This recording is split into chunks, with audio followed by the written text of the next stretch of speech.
సభ్యులు అనిల్ కుమార్ యాదవ్ పరామర్శ. కాకాని గోవర్ధన్ రెడ్డి త్వరలోనే బయటకు వస్తారని ధైర్యం చెప్పిన మాజీ మంత్రి. కాకాని కుటుంబానికి వైసీపీ అండగా ఉందని భరోసా. తన తండ్రి ఏ తప్పు చేయలేదన్న గోవర్ధన్ రెడ్డి కుమార్తె పూజిత. కడిగిన ముత్యంలా ఆయన బయటకు వస్తారని ధీమా. నెల్లూరులో మీడియాతో మాట్లాడుతూ ఎమోషనల్ అయిన కాకాని తనయ. విజయవాడలో మాజీ సీఎం జగన్ మోహన్ రెడ్డి దంపతుల పర్యటన. కృష్ణలంకలోని నిర్మలా శిశుభవన్లో జగన్ దంపతుల సందడి. జగన్ తాత వైఎస్ రాజారెడ్డి జయంతిని చిన్నారుల మధ్య జరుపుకున్న జగన్. జమ్మూ కాశ్మీర్లో లొంగిపోయిన ఇద్దరు లష్కరే తోయిబా ఉగ్రవాదులు. ఇర్ఫాన్ బషీర్, ఉజైర్ సల్మా లొంగిపోయినట్టు ప్రకటించిన పోలీసులు. వారి నుంచి 2 AK-56 రైఫిళ్లు, 4 మ్యాగజైన్లు, 102 రౌండ్స్, 2 హ్యాండ్ గ్రానేడ్లు స్వాధీనం. AP deputy CM Pawan Kalyan పై వైసీపీ నేత అంబటి రాంబాబు సెటైర్లు. హామీలు ఎగ్గొట్టి సినిమా వాళ్ళకే సినిమా చూపిస్తున్నాడంటూ ట్వీట్. ప్రస్తుతం నెట్టింట వైరల్ అవుతున్న అంబటి ట్వీట్. జూన్ 4వ తేదీన వెన్నుపోటు దినం విజయవంతం చేయాలని పిలుపునిచ్చిన వైసీపీ నేత సజ్జల రామకృష్ణారెడ్డి.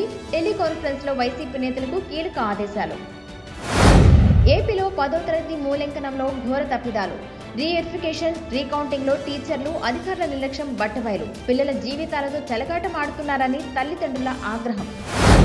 వరంగల్ జిల్లా పర్వతగిరిలో దొంగ నోట్ల కలకలం. ఓ వైన్స్ లో దొంగ నోట్లతో మద్యం కొనుగోలు చేసిన గుర్తు తెలియని వ్యక్తులు నగదును బ్యాంకులో డిపాజిట్ చేసేందుకు వెళ్లగా నకిలీ నోటును గుర్తించిన బ్యాంక్ అధికారులు. ఆరా తీస్తున్న పోలీసులు. తూర్పుగోదావరి జిల్లా దేవరపల్లిలో భారీగా గంజాయి పట్టివేత. పుష్ప సినిమా తరహాలో గంజాయిని తరలిస్తున్న ముఠ. ఓ లారీలోని 730 కిలోల గంజాయిని సీజ్ చేసిన పోలీసులు. లారీ డ్రైవర్పై కేసు నమోదు. మావోయిస్టు కీలక నేత హిట్మా అరెస్ట్. వాలంటరీ ఫోర్స్ ను ఉపయోగించి హిట్మాను పట్టుకున్న పోలీసులు. సమాచారాన్ని బహిర్గతం చేసిన ఒరిస్సా పోలీస్ వింగ్. హరిద్వార్లో పట్టపగలే దొంగల హల్చల్. ఓ మహిళ మెడలో బంగారు గొలుసు లాక్కెళ్లిన 2 వ్యక్తులు. సీసీ ఫుటేజీ ఆధారంగా దర్యాప్తు చేస్తున్న పోలీసులు. కోనసీమ జిల్లా అంతర్వేదిలో ఉద్రిక్తత. వంగవీటి రంగా విగ్రహ ఏర్పాటుకి అనుమతి లేదన్న పోలీసులు. విగ్రహాన్ని అదే ప్లేస్ లో పెట్టడానికి ప్రయత్నం చేసిన కాపు సంఘాల నేతలు. జూన్ నుంచి రేషన్ షాపుల్లోనే బియ్యం, పంచదార, ఇతర సరుకులు పంపిణీ. ఈ మేరకు ఏర్పాటు చేసిన ఏపీ పౌర సరఫరాల శాఖ ఇప్పటికే రేషన్ షాపులకు చేరుకున్న స్టాక్.